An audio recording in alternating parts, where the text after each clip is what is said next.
அளவீடு என்றால் என்ன? ஏற்கனவே தெரிந்த ஒரு நிலையான அளவோடு தெரியாத மற்றுமொரு அளவை ஒப்பிடுவது அளவு. அளவீடு எத்தனை பகுதிகளைக் கொண்டது? 2 பகுதிகள் எண் மதிப்பு மற்றும் அலகு. இயற்பியல் அளவுகள் என்றால் என்ன? அளவிடக்கூடிய அளவுகள் இயற்பியல் அளவுகள் எனப்படும் ஏகா, நீளம், நிறை, காலம். இயற்பியல் அளவுகளின் வகைகள் யாவை? அடிப்படை அளவுகள் மற்றும் வழி அளவுகள். அடிப்படை அளவுகள் என்றால் என்ன? வேறெந்த அளவுகளாலும் குறிப்பிட முடியாத அளவுகள் அடிப்படை அளவுகள் எனப்படும். நீளம் என்றால் என்ன?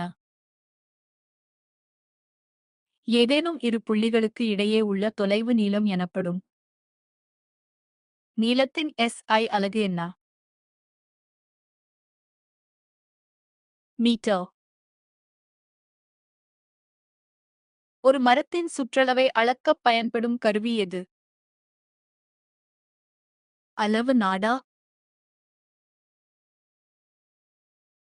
சிறிய அளவுகளை அளக்க உதவும் அலகு எது?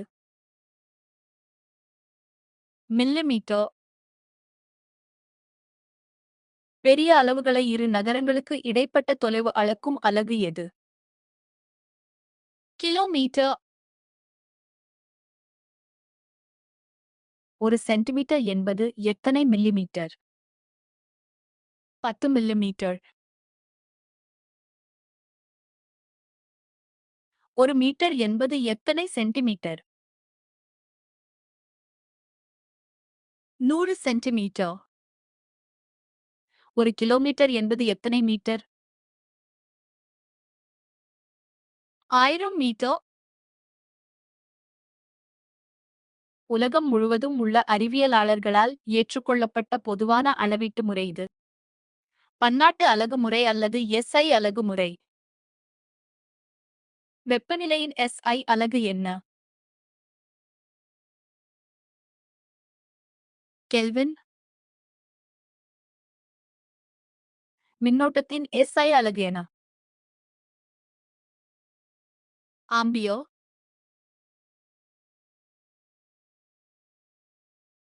ஒளிச்செறிவின் SI அலகு என்ன? கேண்டிலா. பொருளின் அளவின் SI அலகு என்ன? மோல். அளவுகோலை பயன்படுத்தும் போது ஏற்படும் பிழையை தவிர்க்க கண் எங்கு இருக்கு? அளவிடும் புள்ளிக்கு நேர் செங்குத்தாக மேலே இருக்க வேண்டும். நிறை என்றால் என்ன? ஒரு பொருளில் உள்ள பருப்பொருளின் அளவு நிறை எனப்படும். எடை என்றால் என்ன?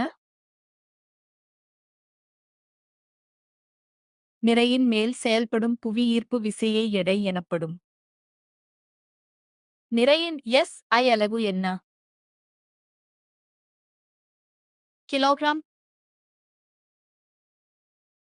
பெரிய அளவிலான எடைகளை மூட்டைகள், காய்கறி வண்டிகள் அளவிடப் பயன்படும் அலகு. டன் மற்றும் குவிண்டால். ஒரு குவிண்டால் என்பது எத்தனை கிலோகிராம்? 100 கிலோகிராம். ஒரு டன் என்பது எத்தனை குவிண்டால்? 10 குவிண்டால்.